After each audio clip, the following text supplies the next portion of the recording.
kami harus kembali wafat, meninggal kembali kepadamu, maka mohon ya Allah, jadikan akhir hidup kami yang husnul khatimah.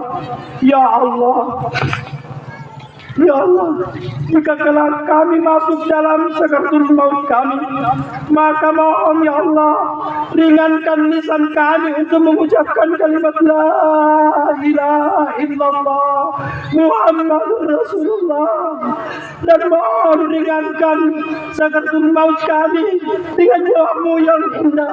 Wahai jiwa yang tenang, ya ayyuhal nafsul mutmainnah, irji'i ila rabbika radiyatan mardiyah. Assalamualaikum warahmatullahi wabarakatuh. Allahu Akbar, Allahu Akbar, Allahu Akbar, Allahu Akbar, Allahu Akbar, Allahu Akbar, Allahu Akbar, Allahu Akbar, Allahu Akbar, Allahu Akbar kabiran walhamdulillahi katsiran wa subhanallahi bukratan wa asila. La ilaha illallah wallahu akbar walillahil hamd. Alhamdulillahi rabbil alamin, nahmaduhu wa nasta'inuhu wa nastaghfiruh wa na'udzu billahi min shururi anfusina min sayyiati a'malina. May yahdihillahu fala mudilla lahu wa may yudlil fala hadiya lahu. Asyhadu an la ilaha illallah wahdahu la syarika lahu wa asyhadu anna Muhammadan abduhu wa rasuluh. Allahumma sholli ala Muhammadin wa ala ali wa sahbihi ajma'in. Amma ba'du. Faya ibadallah, usikum wa nafsi bitaqwallah wa ta'atihi la'allakum tuflihun. Qala Allah Ta'ala fil Qur'anil Karim, ya ayyuhalladzina amanu taqullaha haqqa tuqatih wa la tamutunna illa wa antum muslimun. Allahu Akbar, Allahu Akbar walillahil hamd. Hadirin sidang jamaah salat Idul Adha yang sama-sama mengharap kepada Allah Subhanahu wa taala. Alhamdulillah, di pagi hari yang penuh berkah ini kita berkumpul untuk melaksanakan sholat Idul Adha. Baru saja kita melaksanakan ruku dan sujud sebagai bentuk ketakwaan kita kepada Allah Subhanahu wa taala. Kita agungkan namanya, kita gemakan takbir dan tahmid sebagai pernyataan dan pengakuan atas keagungan Allah Subhanahu wa taala. Takbir yang kita ucapkan bukanlah sekedar gerak bibir tanpa arti, tetapi pengakuan di dalam hati, menyentuh dan menggetarkan relung-relung jiwa manusia yang beriman. Allah Maha Besar, Allah Maha Agung, tiada yang patut disembah kecuali Engkau ya Allah. Oleh karena itu, melalui mimbar ini saya mengajak kepada diri saya sendiri dan juga kepada hadirin dan hadirat sekalian, marilah kita tundukkan kepala dan jiwa kita kepada Allah yang Maha Besar.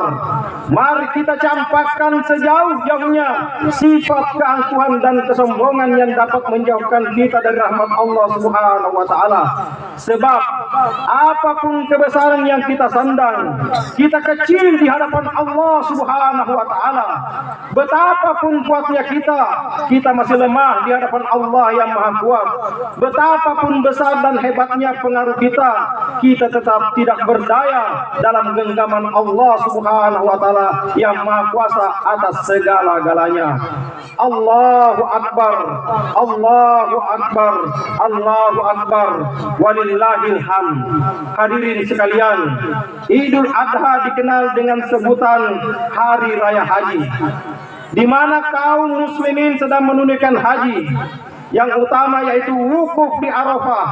Mereka semua memakai pakaian serba putih dan tidak berjahit yang disebut dengan pakaian ihram yang melambangkan persamaan. Tidak ada perbedaan di antara yang lemah dan yang kuat. Tidak ada perbedaan antara si kaya dan si miskin, antara pejabat dan rakyat biasa. Mereka sama di hadapan Allah Subhanahu wa taala.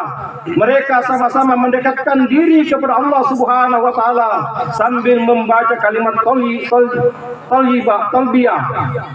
Labbaik Allahumma labbaik, labbaik la syarika laka labbaik, innal hamda wal ni'mata laka wal mulk la syarika lak. Di samping hari raya dinamakan hari raya haji, juga dinamakan hari raya kurban, karena pada hari raya ini menekankan arti pengorbanan. Kurban itu sendiri artinya adalah dekat, sehingga ketika kita menyembelih hewan ternak adalah untuk mendekatkan diri kepada Allah Subhanahu wa taala. Masalah pengorbanan dalam sejarah kita diingatkan pada beberapa peristiwa yang menimpa Nabiullah Ibrahim alaihissalam. Di dalam sejarah disebutkan bahwasanya Nabi Ibrahim alaihissalam adalah seorang nabi yang memiliki binatang ternak yang paling banyak di antara para nabi. Dan dijelaskan dalam sebuah riwayat disebutkan bahwa hewan ternak yang dimiliki oleh Nabi Ibrahim alaihissalam adalah kurang lebih 12.000 ekor. Sehingga pada suatu hari Nabi Ibrahim alaihissalam berkurban dengan 1.000 ekor kambing, 300 ekor sapi, dan 100 ekor unta.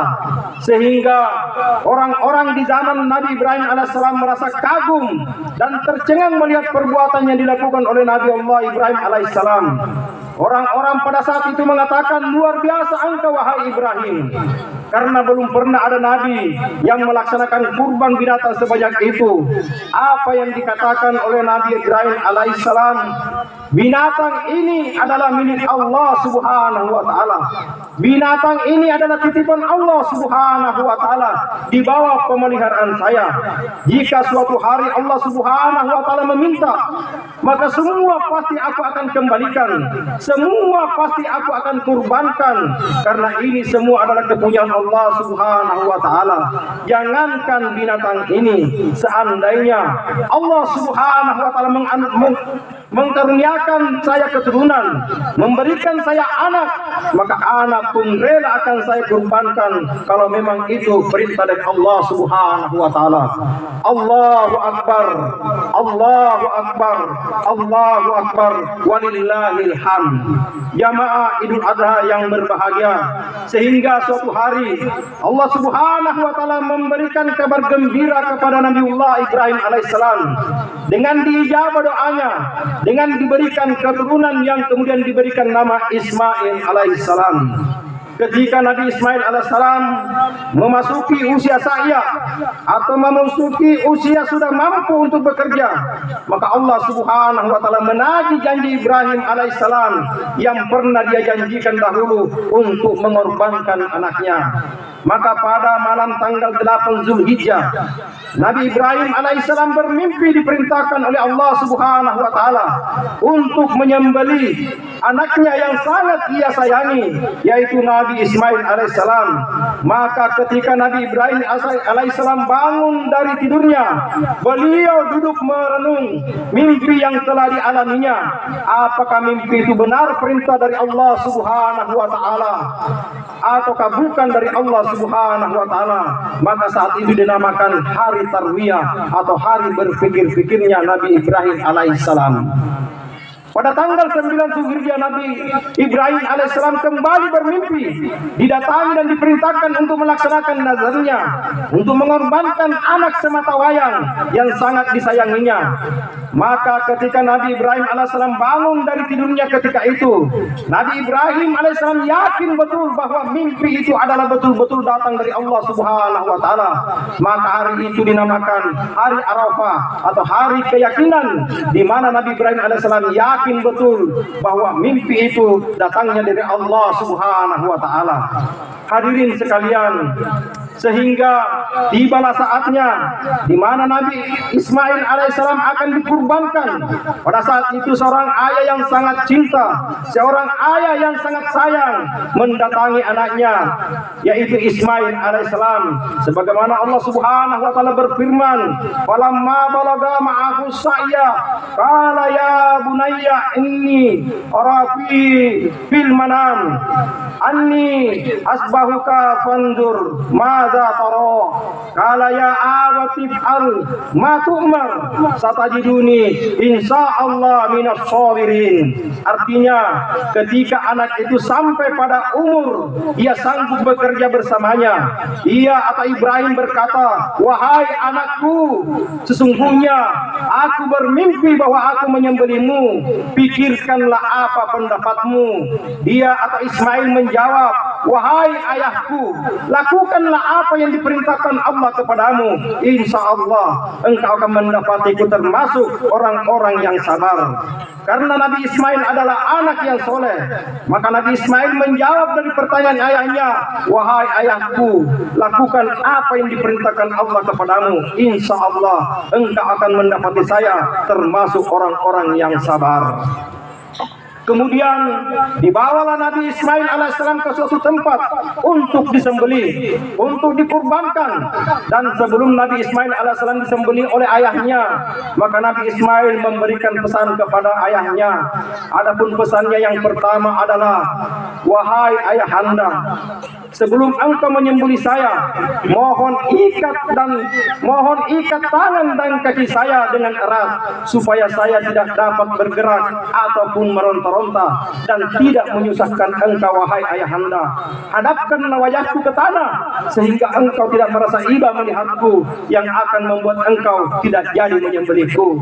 Kemudian pesan yang kedua, "Wahai ayahanda, mohon tajamkanlah pisau yang akan engkau gunakan untuk menyembelihku, karena dengan pisau yang tajam akan mempercepat proses penyembelihan itu dan akan mengurangi rasa sakit yang saya rasakan." Dan permintaan yang terakhir adalah Nabi Ismail alaihissalam menitipkan pakaian atau bajunya kepada Nabi Ibrahim alaihissalam untuk diberikan kepada ibundanya tercinta yaitu Siti Hajar. Permintaan yang ketiga ini adalah termasuk permintaan yang luar biasa. Ternyata beliau Nabi Ismail alaihissalam telah melipat baju luar yang beliau gunakan. Kemudian beliau mengatakan kepada Nabi Ibrahim alaihissalam, "Duhai ayahanda, mohon titip pakaian saya ini dan mohon berikan kepada ibundaku tercinta dan mohon sampaikan salamku kepadanya supaya dia tetap bersabar. Janganlah ayahanda ceritakan bagaimana ayahanda mengikat tangan dan kakiku, dan jangan izinkan anak-anak sumurku datang ke rumah agar kesedihan itu tidak terulang kembali. Dan apabila ayahanda melihat anak-anak seumuran denganku, janganlah terlalu perhatikan, karena nanti akan membuat ayahanda akan bersedih."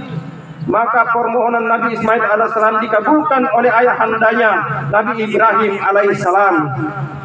Dan kemudian apa yang terjadi, jamaah sekalian, ketika pisau Nabi Ibrahim alaihissalam diiriskan ke leher Nabi Ismail alaihissalam atas kuasa Allah Subhanahu wa taala, pisau yang begitu tajam tidak dapat memotong atau bahkan menggores sedikit pun leher dari Nabi Ismail alaihissalam. Maka Nabi Ismail berkata kepada ayahandanya, "Wahai ayahanda, mungkin engkau ragu sehingga engkau tidak memotong leher saya, atau boleh jadi pisau yang engkau gunakan adalah pisau yang tidak tajam." Maka Nabi Ibrahim alaihissalam mengatakan, "Wahai anakku, di antara semua pisau yang saya miliki, ini adalah pisau yang paling tajam yang saya miliki."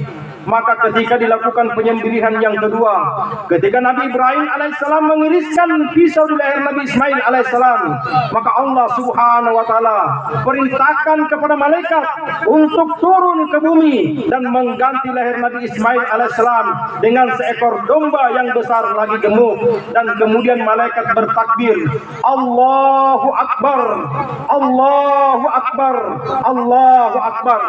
Ketika Nabi Ibrahim alaihissalam mendengar takbir dari malaikat, maka Nabi Ibrahim alaihissalam menyambungkan dengan la ilaha illallah wallahu akbar. Ketika suara takbiran terdengar dari mulut Nabi Ibrahim alaihissalam, maka Nabi Ismail alaihissalam menyambung dengan Allahu akbar walillahil hamd. Inilah kalimat yang kita sebut dengan kalimat takbir dan tahlil yang kita baca, yang kita kumandangkan mulai tadi malam sampai dengan pagi hari ini. Allahu akbar, Allahu akbar, Allahu akbar walillahil hamd. Jamaah salat Idul Adha yang dirahmati dan dimuliakan oleh Allah Subhanahu wa taala. Yang pertama yang dapat kita ambil pelajaran dari kisah di atas, Nabi Ibrahim alaihissalam adalah sosok pemimpin yang dapat dijadikan sebagai suri teladan dalam kehidupan kita sehari-hari. Allah Subhanahu wa taala berfirman, "Inna Ibrahim kana ummatan qanitan lillahi hanifa wa lam yaku minal musyrikin." Sesungguhnya Ibrahim adalah seorang imam yang dapat dijadikan tauladan, yang patuh kepada Allah dan hanif atau lurus, dan dia bukan termasuk orang-orang yang musyrik. Ayat ini menunjukkan kepada kita semua bahwa Nabi Ibrahim alaihissalam adalah sosok pemimpin yang luar biasa, seorang pemimpin yang menjadi tauladan, pemimpin yang senantiasa mengajak kepada kebaikan. Inilah karakter seorang pemimpin yang Allah Subhanahu wa taala sebutkan dalam ayat Al-Qur'an di atas. Di dalam ayat ini Allah Subhanahu wa taala menjelaskan bahwa karakter utama seorang pemimpin adalah qanitan lillah, dan taat kepada Allah Subhanahu wa taala. Mari kita lihat bagaimana ketaatan Nabi Ibrahim alaihissalam atas perintah Allah Subhanahu wa taala yang diperintahkan untuk menyembelih anaknya, yaitu Nabi Ismail alaihissalam. Karena kepatuhan, ketundukan dan kecintaan Nabi Ibrahim alaihissalam kepada Allah Subhanahu wa taala yang begitu besar, sehingga mengalahkan rasa cintanya terhadap anak yang sangat ia sayangi dan ia cintai. Tidak ada lagi kepatuhan dan kecintaan melebihi kepatuhan dan kecintaannya terhadap Allah Subhanahu wa taala. Inilah ciri utama dari Nabi Ibrahim alaihissalam, rela berkorban demi menjalankan perintah Allah Subhanahu wa taala. Maka ketika kita menjalankan syariat ibadah kurban adalah bukti kepatuhan kita terhadap perintah Allah Subhanahu wa taala. Maka ketika kita mempunyai kemampuan kemudian kita tidak mau berkurban, maka dapat dipertanyakan apakah kita sudah benar-benar patuh dan tunduk kepada Allah Subhanahu wa taala. Qanitan artinya lurus, istiqomah dalam kebenaran, istiqomah dalam kebaikan, istiqomah dalam kema'rufan. Inilah ciri khas kepemimpinan yang dimiliki oleh Nabi Allah Ibrahim alaihissalam. Allahu akbar, Allahu akbar, Allahu akbar walillahil hamd. Ketika ketauhidan benar-benar kepada Allah Subhanahu wa taala benar-benar kuat, maka pasti Allah Subhanahu wa taala akan menyempurnakan pertolongannya. Mari kita lihat bagaimana Allah Subhanahu wa taala menunjukkan dan membuktikan tatkala Nabi Ibrahim alaihissalam berhadapan dengan Raja Namrud laknatullah alaihi, di mana Nabi Ibrahim alaihissalam dibakar, akan tetapi karena kekuatan tauhid sehingga Nabi Ibrahim alaihissalam diberikan mukjizat oleh Allah Subhanahu wa taala dan diselamatkan dari api yang membara tersebut. Pertolongan Allah Subhanahu wa taala yang sempurna akan didatangkan kepada hambanya yang benar-benar bertauhid kepadanya. Maka perlu kita meneladani Nabi Ibrahim alaihissalam sebagai pemimpin, karena sesungguhnya kita semua adalah seorang pemimpin. Minimal kita sebagai pemimpin buat diri kita sendiri, dan setiap pemimpin akan dimintai pertanggungjawaban di akhirat. Rasulullah sallallahu alaihi wasallam bersabda, kullukum ra'in wa kullukum mas'ulun an ra'iyati. Setiap kalian adalah pemimpin dan akan dimintai pertanggungjawaban nanti di akhirat. Semoga Allah Subhanahu wa taala menganugerahkan kepada kita semua seorang pemimpin yang mempunyai karakter seperti yang dimiliki oleh Nabi Ibrahim alaihissalam, yang menjadi tauladan, yang senantiasa berpegang teguh kepada nilai-nilai kebenaran dan senantiasa mengajak kepada kebaikan. Hadirin yang berbahagia, pelajaran yang kedua yang dapat kita ambil dari kisah Nabi Ibrahim alaihissalam adalah kecintaan kepada Allah Subhanahu wa taala lebih didahulukan daripada kecintaannya kepada anaknya. Nabi Ibrahim AS mengorbankan sesuatu yang sangat dia cintai, yang sangat dia sayangi. Oleh karena itu, kalau kita merasa cinta kepada Allah Subhanahu wa taala, hendaklah kita mau berkurban untuk agama Allah Subhanahu wa taala. Tidak meminta kita untuk menyembelih anak kita, tetapi yang Allah Subhanahu wa taala minta kepada kita semua adalah bagaimana kita menginfakkan harta kita di jalan Allah Subhanahu wa taala. Karena pada hakikatnya harta kita yang sesungguhnya adalah harta yang telah kita infakkan, harta yang telah kita belanjakan di jalan Allah Subhanahu wa taala. Hadirin dan hadirat sidang jamaah salat Idul Adha yang dimuliakan dan dirahmati oleh Allah Subhanahu wa taala. Maka dari itu, marilah kita untuk terus bermuhasabah diri, bermunajat kepada Allah Subhanahu wa taala. Mudah-mudahan Allah Subhanahu wa taala memberikan kita umur yang panjang, waktu yang senggang, sehingga kita mampu melakukan hal-hal kebaikan di dunia ini. Karena di dunia ini sementara saja dan tidak ada yang abadi. Suatu saat pasti akan ditinggalkan, baik dalam keadaan senang maupun dalam keadaan duka, baik dalam keadaan kaya maupun dalam keadaan miskin. Kita akan pergi menuju suatu tujuan, yaitu menuju kepada Allah Subhanahu wa taala. Dan yang akan membedakan kita di hadapan Allah Subhanahu wa taala hanyalah iman dan takwa kita kepada Allah Subhanahu wa taala. Maka dari itu, marilah kita tundukkan hati kita sejenak, seraya berdoa kepada Allah Subhanahu wa taala. Semoga Allah Subhanahu wa taala akan mengampuni segala dosa-dosa yang pernah kita lakukan, dosa-dosa yang pernah kita perbuat, baik terhadap sesama manusia, lebih-lebih dosa kita terhadap kedua orang tua kita yang telah menjaga kita, yang telah membesarkan kita, yang rela sakit, rela habis hartanya untuk membesarkan anak-anaknya agar mereka bisa tumbuh dan menjadi orang-orang yang bermanfaat untuk agama, bangsa dan negara. Sungguh mereka akan menyesal orang yang memiliki dosa tetapi tidak pernah mau bertobat kepada Allah Subhanahu wa taala. Maka dia akan kembali kepada Allah Subhanahu wa taala dengan penuh penyesalan. Allah Subhanahu wa taala berfirman, walau tarayil mujrimuna nakisu ru'usihim inda rabbihim rabbana absarna wa sami'na farjina na'mal sholihan inna muqinun. Jika sekiranya kamu melihat orang-orang yang berdosa itu menundukkan kepalanya di hadapan Tuhannya, kamu akan melihat sesuatu yang sangat luar biasa dan mereka berkata, ya Tuhan kami telah melihat hari kiamat yang kami ingkari dan mendengar darimu kebenaran ucapan rasul-rasulmu, maka kembalikanlah kami ke dunia, niscaya kami akan beramal soleh. Sungguhnya kami sekarang adalah orang-orang yang yakin akan adanya hari kiamat. Ketika nanti orang yang penuh dengan dosa, ketika nanti ia menghadap kepada Allah Subhanahu wa taala sambil berkata, Rabbana, ya Tuhan kami, absarna, saya telah melihat, wasami'na, saya juga telah mendengar, farjina, kembalikan aku ya Allah, kiputera keren, walaupun hanya sebentar. Maka Allah Subhanahu wa taala akan menjawab, penyesalanmu saat ini sudah tidak ada gunanya lagi, karena kami telah memberikan kesempatan kepadamu di dunia, tetapi engkau tidak menggunakan kesempatan itu dengan sebaik-baiknya, maka engkau kembali dengan penuh penyesalan. Allahu Akbar, Allahu Akbar, Allahu Akbar, walillahil hamd. Maka sungguh orang-orang yang merugi adalah orang-orang yang telah diberikan kesempatan berkepanjangan bersama dengan kedua orang tuanya, tetapi tidak mereka pergunakan dengan sebaik-baiknya untuk berbuat baik kepada kedua orang tuanya. Sungguh telah merugilah orang-orang yang masih mendapatkan kedua orang tuanya tetapi tidak sempat untuk memohon ampun dan minta maaf kepadanya. Maka sungguhlah mereka orang-orang yang sangat merugi di akhirat kelak. Hadirin dan hadirat yang sama-sama mencari ridha Allah Subhanahu wa taala. Suatu saat nanti kita pasti akan pulang. dan kembali mengharap kepada Allah Subhanahu wa taala. Kita akan diwafatkan oleh Allah Subhanahu wa taala. Kita akan meninggal dunia, meninggalkan segala yang kita senangi dan kita cintai selama ini.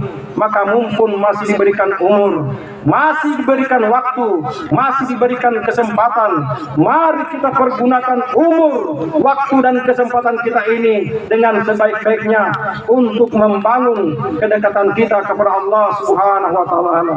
Barakallahu li wa lakum fil Qur'anil Karim wa nafa'ani wa iyyakum bima fihi minal ayatil dzikril hakim wa taqabbal minni wa minkum tilawatahu innahu wal ghafurur rahim.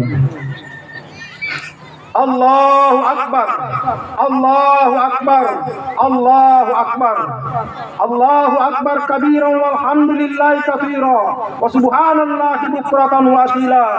La ilaha illallah wallahu akbar, Allahu akbar walillahil hamd. Alhamdulillahilladzi khalaqal insan wa sawwarahu minal adam wa qaddara rizqahu wa ajalahu wa alaihi bikasil manuni qad hakim.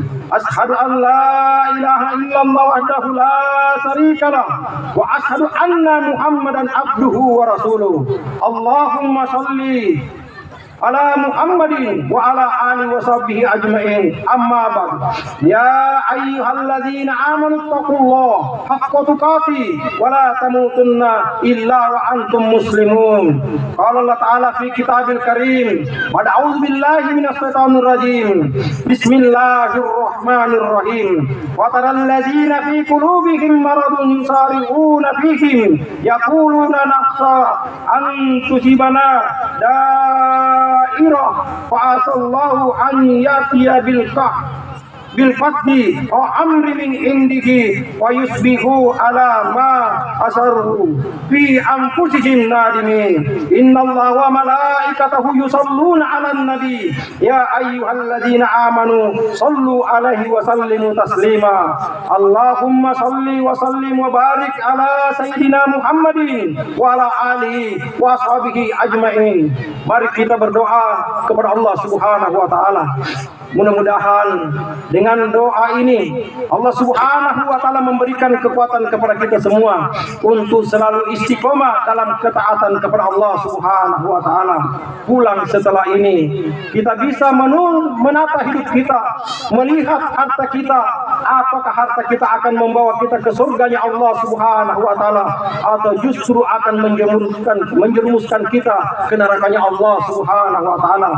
Lihat keluarga kita, apakah di antara mereka ada yang memberikan syafaat dengan izin Allah Subhanahu wa taala atau justru akan terpisah, sebagian ke surga dan sebagian lagi ke neraka. Mari kita tundukkan hati kita, pasrahkan jiwa kita. Jika memang kita masih dihidupkan setelah ini, semoga hidup kita menjadi lebih baik. Dan jika memang kita diwafatkan, semoga kita diwafatkan dalam keadaan husnul khotimah. A'udzubillahi minasyaitonirrajim. Bismillahirrahmanirrahim. Anda yu'afini amu yakafin nazida. Ya Rabbana lakal hamd kama yanbaghi li jalali wajhika wa azim sultan.